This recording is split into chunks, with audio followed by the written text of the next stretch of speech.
for the people that don't know who you are, Okay. you want to give a little breakdown as to who you are and what you do?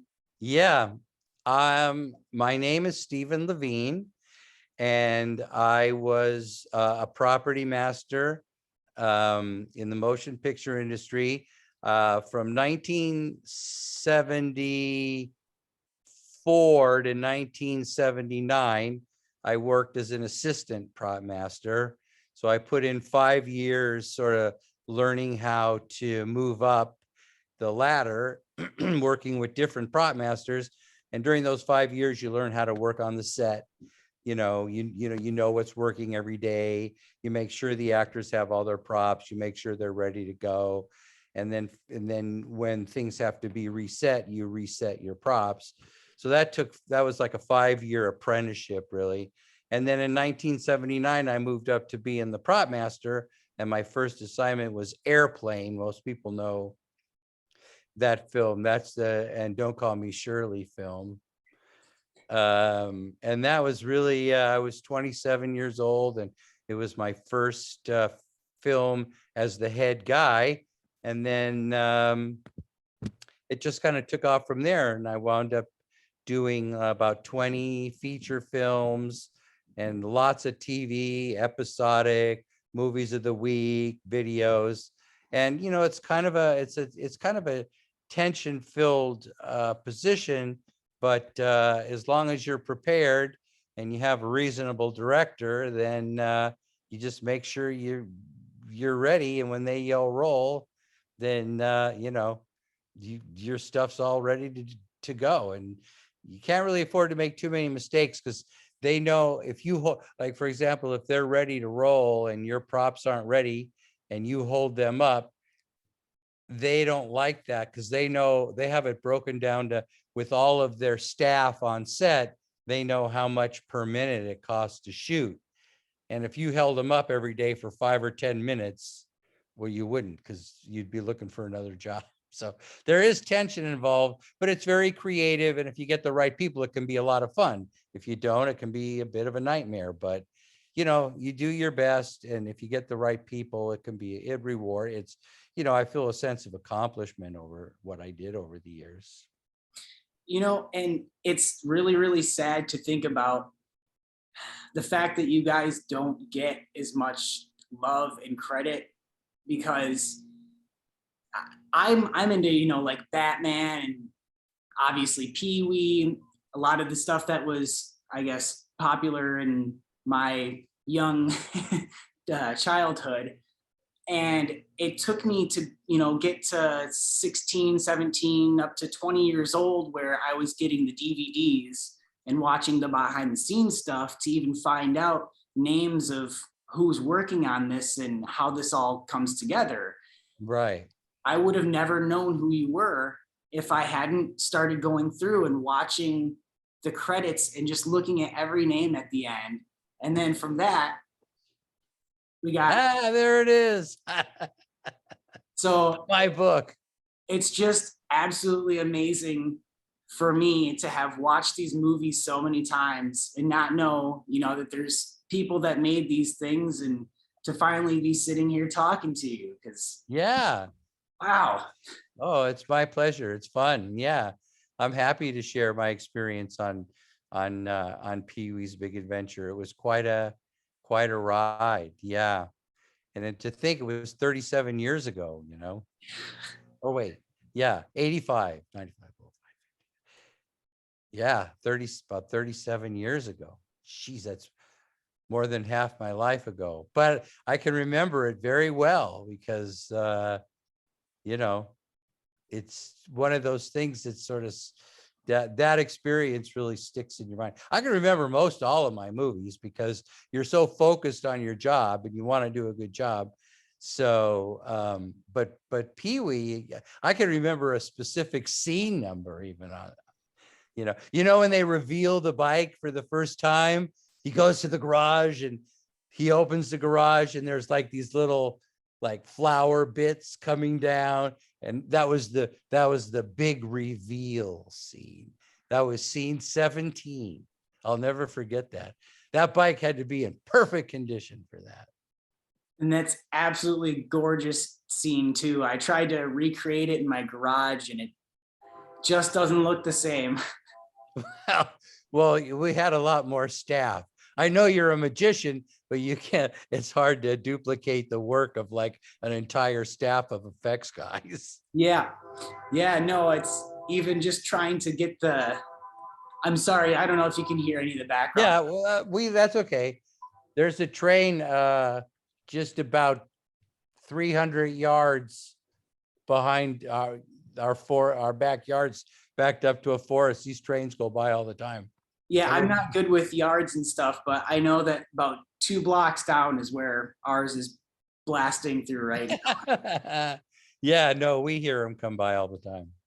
But so anyways, with working on that movie and everything, when you, I guess when you get the word that you're going to be the prop master for this, where do you kind of start?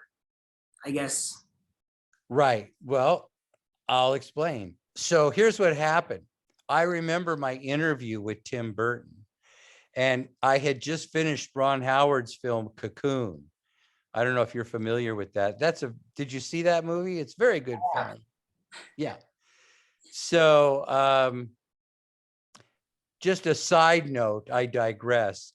There's a scene in Cocoon where the grandfather is fishing with the little boy, and he's telling the little boy that he's going to outer space and that he's not coming back.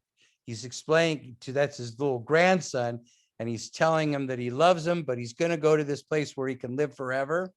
Mhm. And so the camera was out in the water on a platform because they're facing the grandfather and the grandson, right? And then there's a road behind them.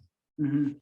And so I had a busy morning, and what happened was I was leaving the prop truck and coming back to set, and I walked right through the background of the shot, and I realized that I went, oh fuck, oh no, I'm walking through the shot, and my first inclination was to duck, and I go, oh, don't do that. So I kind of stopped and casually looked at my shoe like I was walking through the mud or something. And then I, pretended to be as nonchalant as I could be. And then I walked right out of the shot. Well, in those days, they didn't have video playback on all the shows yet. It was 1984.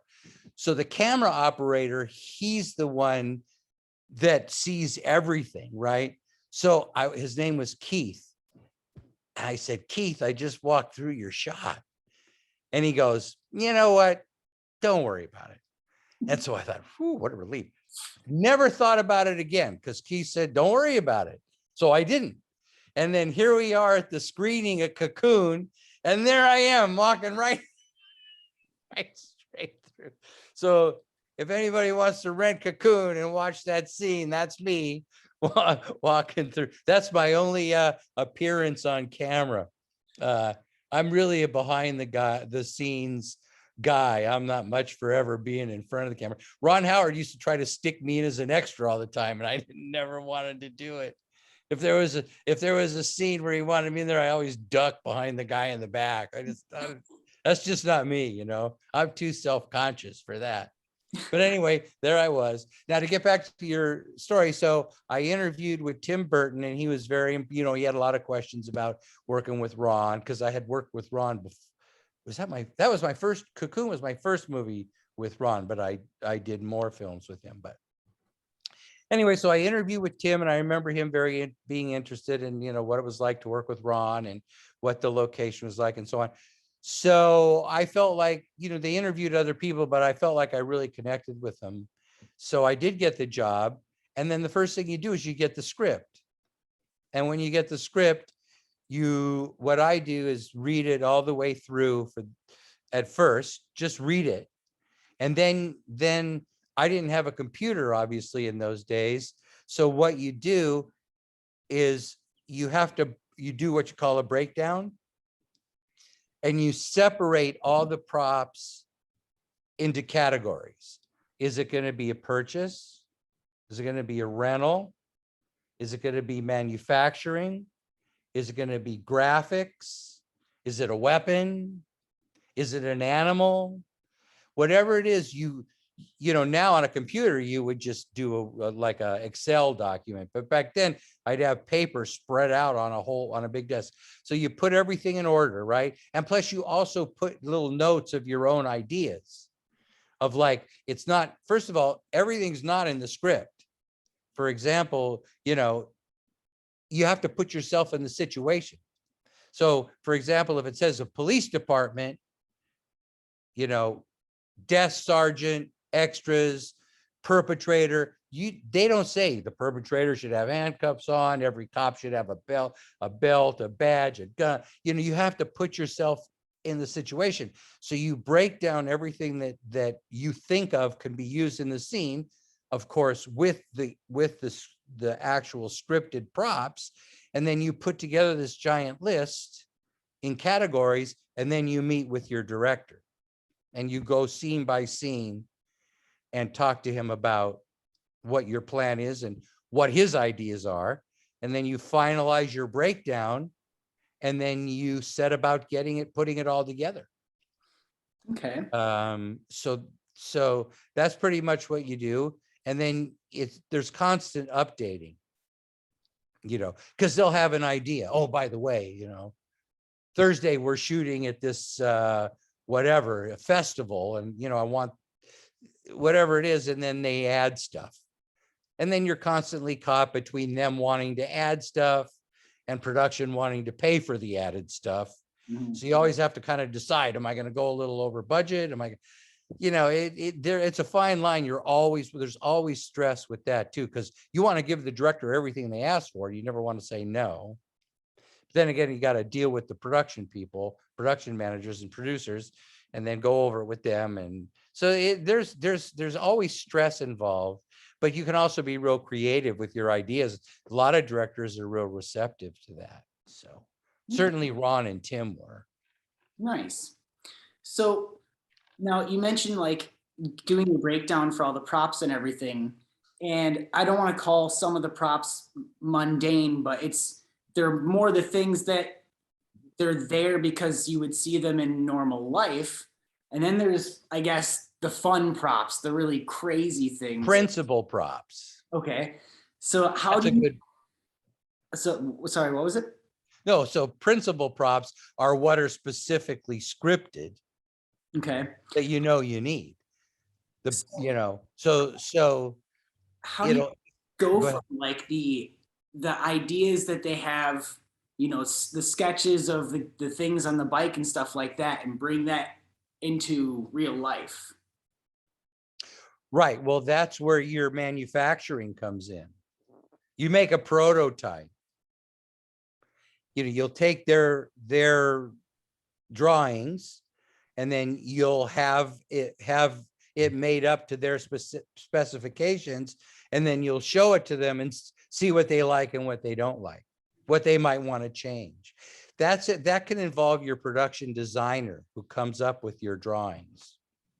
Nowadays, I mean, as time went on, a lot of times they would leave it to you and say, listen, this is the general idea, come up with something, but for real specific things, they'll come up with the drawings, and then you have a prototype made, see if they like it, and then go from there. Or maybe it's an existing prop too. Like, for example, say they're going to do a sniper scene, and he opens up a suitcase and there's all these parts in it, that puts together his weapon. You may be able to rent that as a set and see if they like it, and then make adjustments to it if they want to. Okay. Yeah. Do you remember, was there a lot of changing stuff when you were making the parts for the bike, or was it pretty much? They knew what they wanted, as I recall. And Paul brought in some stuff to begin with that molds could be made from. But it's hard for me to remember specifically whether they gave me the design for everything, or if they gave me, maybe they had already had a prototype made. It's hard for me to remember specifically, but I don't remember any objections to anything, any of the parts. I think, you know, Paul and Tim had a real specific look in mind, obviously, and and I'm sure that there was a master drawing, and they may have even had some of the stuff that I initially then had recreated, much like you would do. Um, if not, I'm sure I had the prototypes made and they were discussed, but I don't remember, I don't remember ever like having them say that there's an issue with something and to redo it. Okay. And then once the parts were made, then it was just a question of trying to manufacture enough of them to outfit I had 14 bikes Yeah. because some of those bikes were meant for the process trailer. Some of, like when Pee Wee's doing tricks on his bikes and they're only showing him from the waist up, you know, that, you know, or the handlebars or part of the bike up, that was mounted onto a trailer. So Mhm. not naturally, there were specifications that had to be done to that bike. Some of them shot smoke, you know, did this, did that. And so, but they wouldn't spend enough money to outfit all the bikes. I told them I want to have all the bikes outfitted completely. And then that we could adjust from there, but they wouldn't spend the money. They were constantly in fact, when I was prepping that show, it was so busy and I only had 6 weeks of prep. And every time I turned in an invoice, my beeper would go off. Like, oh shit, now what do they want? You know, oh, why'd you have to spend so much money on this? Why'd you have to spend so? It's like I had to make a decision. Well, look, man, I'm going to please Paul and Tim and deal with these money people later. And believe me, they called me in a lot. Yeah, your guys' breakaway mugs or glasses. Right, exactly. That was a weekend call from those guys. I remember I was home on a weekend and Paul and Tim called me and said, hey, can you do this? You know, we want to have Paul breaking all these glasses and mugs and beer bottles and all this stuff for Monday morning. I go, oh man, you guys are killing, you're killing me. I don't know, you know, I'll do the best I can. I just pulled as many strings as I could in order to drive her to, you know, I got a hold of a breakaway glass place. I got as much stuff as I could, described what I needed and told them just to put it together. And I had a driver there at like 5 a.m. and excuse me. And I pulled it off and I was really proud of myself. The whole thing only cost $1,000, right? It was like maybe $1,200 for all those breakaways. And that made that scene. I mean, everybody remembers the tequila scene. Yep. So I'd say it was 1,200. So what happens Monday? I'm like really happy. They're like, thank you, Steve. I don't know how you did it. And I'm like, you know, taking all the pats on the back. I pulled it off. Next thing I know, my beeper goes off. What is this? $1,000? You didn't get any approval for that? You know, I'm like, come on, man. I go, well, they called me over the weekend, you know, and so they hassled me about the money. And I remember saying to him, well, maybe I should, if it's that big of a deal, maybe I should just charge you guys for my hours on the weekend. And of course they said, well, you can't do that. And I go, well, then be grateful I got them the stuff they wanted. But they never were. Paul and Tim were, but the money people weren't. Yeah. Yeah. That's, man, But yeah. I wish I could have been there to see some of those days on set because there's just so many questions, I guess. Like all that stuff on his front lawn. I'm guessing all Yeah. that is like Paul's stuff. Some of it, but that's production design and set decorating. So I can't take credit for that. Okay. I don't do the furniture. Okay. We do the stuff they're handling. So just the things the actors are handling. Well, not just, but primarily. Okay. It segues out a little to other stuff, but we don't do the furnishings. Gotcha. So like well, he interacted with that breakfast machine, but Right. That's a good question. Well, I got a lot of those parts. okay.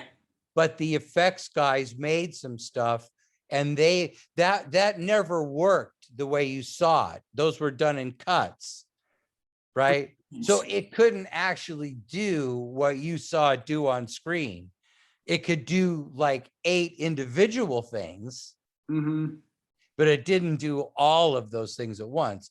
But I got them most of the parts That's and they assembled them. It was a great effects team, the best.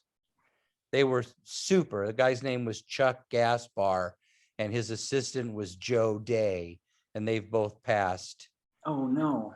Well, they were, I was only 33 at the time, but those guys were in their 50s. I suppose.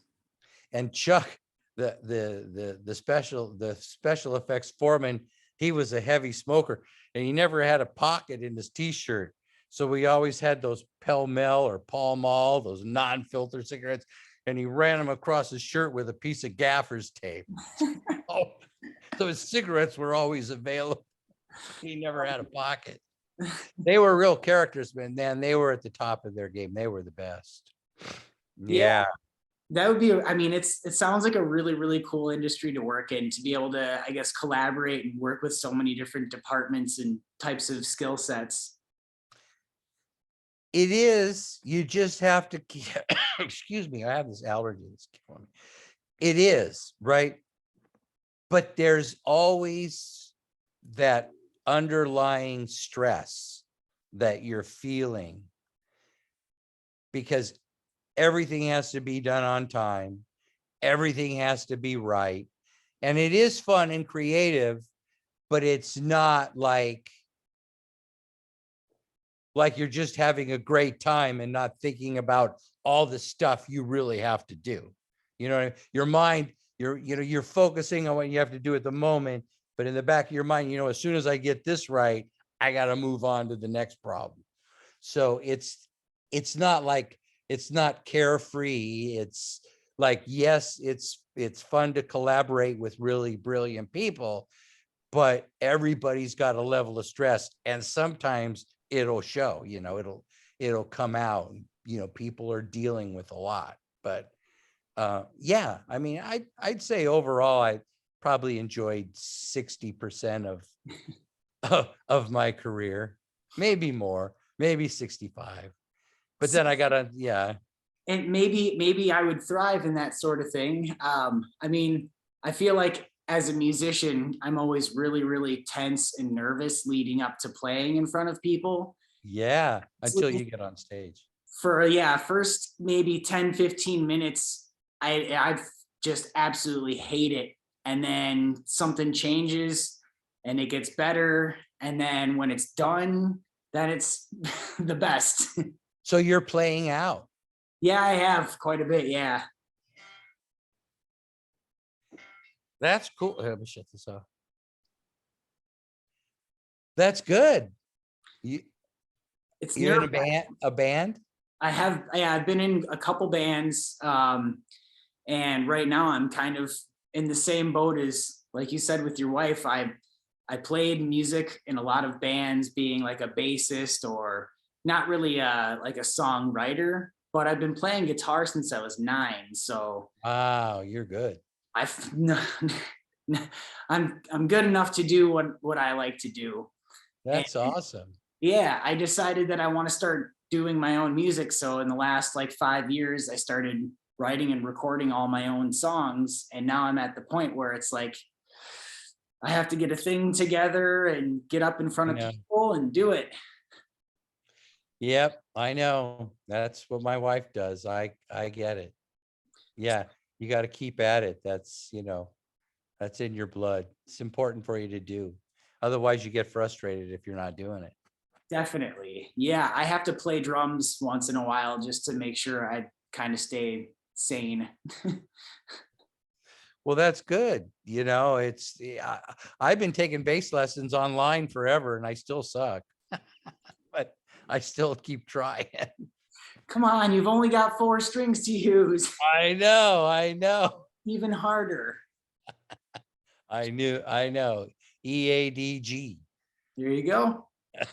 Well, I keep getting this message here that my free meeting is going to kick me off because I don't have the pro thing. But Oh, you probably, do you have more questions? I honestly, I mean, I think people should be happy with the little meeting that we had here. I And hope so. if they have, I guess, if they have any more questions or if they have any more burning desire to know more, then Yeah. go get your book. Yes, go get your book. It's available on Amazon for sure. So it can be to your house in like 2 days. Yeah, I think it's fun reading, right? It is. There's some great stories in there. And I honestly, I had to put it down because I had a bunch of stuff that I've been doing, but I just got up to, uh, it was right after, what was it? Shit. It was right where you're talking about, darn it. Oh, it was just the end of Pee-wee's. Yeah, it was the cowboy guy, Corey. Or Eubanks. Yeah. Yeah, I was just thinking of that story. He got knocked out cold. It was horrible. Yeah. Yeah, that He sounds. came up to me. He came up to me. Well, first of all, my assistant looked at me. We went over and looked at the bull, and my assistant looked at me. He goes, "What in the world would possess a man to get on one of those things?" And I said, "I don't know. Beats me. I sure wouldn't do it." And then I was friendly with Corey, and he came up to me before he got on the bull, and he goes, "It's been a long time since I rode a bull." And I go, "Oh man, I hope you're okay." And sure enough, he got on that bull, and like a couple seconds in, the bull kicked up in the back, and then it lurched Corey forward. And when it did, the bull swung his head around and their heads collided, and he just went limp, like a limp doll. He was hanging off that thing, and the clowns went in and freed him. But I remember thinking, oh God, don't let him be dead. I was awful. He was out, and the ambulance was there, and he came to, and then we got a report that he'd be okay, but it was scary. Yeah, they had to get another guy to ride the guy that you see riding the bull wasn't Corey. Wow. He only lasted a few seconds, and he got knocked out cold. That's crazy because that's, I mean, not the exact specifics, but that's pretty much what happens in the scene is he rides for a bit and gets knocked out, ambulance comes. Yeah, there is a lot of funny stuff. You can always, you can always Zoom me again if you have a follow-up, or, Yeah. I Um, hope I provided you guys with enough. yeah, I'll put this thing up on and if people, I guess, really get a kick out of it, maybe I'll have to go and get the pro version and we'll do another one of these. Yeah, sure. I'd love to. I've got answers to all your questions, at least on any movie I did. So, but I Awesome. want to say, I think what you do is amazing. You're a great artist, and you're a musician, and you got all this talent. And, sometimes it's hard to really earn a lot of money with some of your talents. But if you keep at it, you will, because this is beautiful stuff. I mean, your attention to detail is amazing. I mean, you're a dedicated Pee Wee fan, Well, I and it appreciate it. shows. I can't, Yeah. it's difficult to hear that coming from you and not just have like Yeah. a big Jack Nicholson smile. No, it's true. I could tell by the things you asked about it, and I've read some of the stuff that you said, and talking about making it right, and you don't cut corners. You do it. That's the way to go. Well, I wish you all the luck. I'm glad we're friends now, and you can contact me anytime you want, and I'd be happy to answer any other questions or whatever you have, Tyler. I think you're